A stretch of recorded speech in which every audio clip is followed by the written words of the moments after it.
नमस्कार। National crime record bureau के data पे अगर गौर करें तो साल 2021 में 1,49,404 cases crime against children registered हुए थे,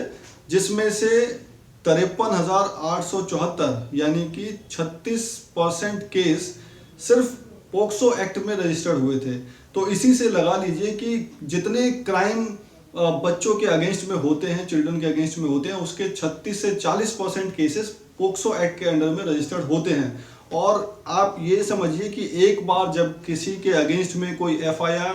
पोक्सो के धारा उसमें लग गई, पोक्सो एक्ट अगर उसमें अट्रैक्ट हो गया, तो बेल मिलना मुश्किल ही नहीं, ऑलमोस्ट नामुमकिन हो जाता है। जिसमें आप देखेंगे कि बड़ी बड़ी पर्सनैलिटीज़, बड़े बड़े बिजनेसमैन, पॉलिटिशियन भी इस एक्ट की चपेट में आ चुके हैं, जिसमें से आसाराम बापू हो गए, कुलदीप सिंह सेंगर और भी बहुत सारे ऐसे बड़े बड़े नामी चेहरे हैं जो आज जेल के अंदर बंद हैं और सारी कोशिशें करने के बावजूद भी वो बेल लेने में सफल नहीं हो पा रहे हैं। अब हम इस कानून के जो मेन प्रोविज़न है उसमें से सिर्फ 5 प्रावधान की बात करेंगे जो इस कानून को बहुत ही स्ट्रिंजेंट और बहुत ही स्ट्रिक्ट बनाता है। तो इस पे बात करते हैं। तो सबसे पहला है कि ये जेंडर न्यूट्रल कानून है, यानी कि अगर ये इस कानून में पोक्सो एक्ट में कोई एफआईआर होती है तो जिस पे आरोप लगा है वो कोई भी हो सकता है। किसी औरत के अगेंस्ट भी आरोप लगा सकता है और किसी मैन के अगेंस्ट में आरोप लगा सकता है। तो और ऐसे कई मामले भी हुए हैं कि पोक्सो एक्ट में महिलाओं को भी सजा हुई है। दूसरी बात यह है कि इसकी रिपोर्टिंग करना आवश्यक है, यानी कि अगर आप कोई संस्था चला रहे हैं, कोई कंपनी, कोई संस्था, कोई चाइल्ड केयर सेंटर, कोई एक तरह से अनाथालय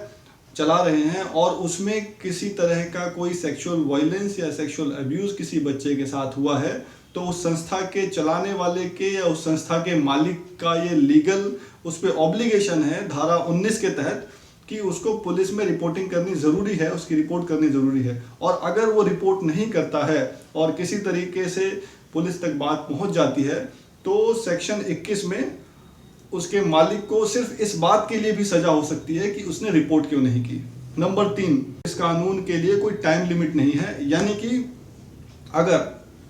किसी बच्चे के साथ कोई सेक्सुअल अब्यूज़ या सेक्सुअल ऑफेंस कमिट हुआ और वो अपने माँ बाप को बताने में हेजिटेट कर गया या नहीं बता पाया, या अगर वो किसी बाल गृह में रह रहा है या किसी संस्था में रह रहा है और वो उसको रिपोर्ट नहीं कर पाया XYZ किसी भी रीज़न से, तो वो कभी भी जब भी उसको ऐसी चेतना हो या जब भी उसको समझ आए तो वो उसको रजिस्टर्ड करा सकता है और एफआईआर उस पर होगी और पुलिस को एफआईआर करनी पड़ेगी।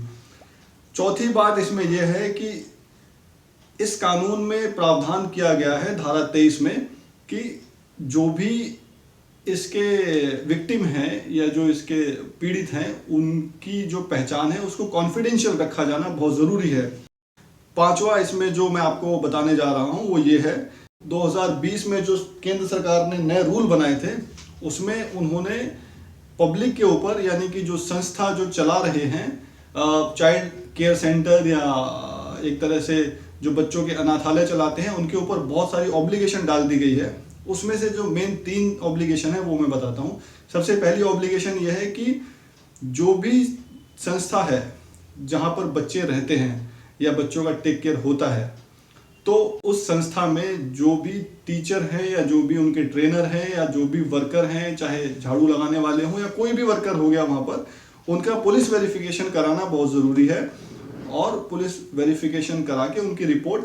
उस संस्था में रखना बहुत ज़रूरी है। नंबर 2, जो उसके एम्प्लॉय हैं, कर्मचारी हैं, उनको बच्चों के प्रति सेंसिटिव रहने के लिए और उनको संरक्षण देने के लिए और उनको एक तरह से उनकी टेक केयर अच्छे तरीके से हो उसके लिए ट्रेनिंग देना आवश्यक है। ये भी उस संस्था पे, सभी संस्थाओं पे ऑब्लिगेशन लगाया गया है। और तीसरी और महत्वपूर्ण बात यह है कि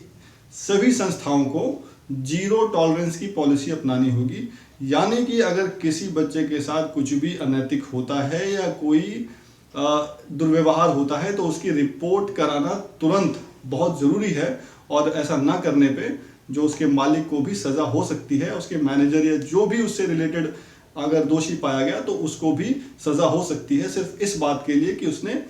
सही समय पे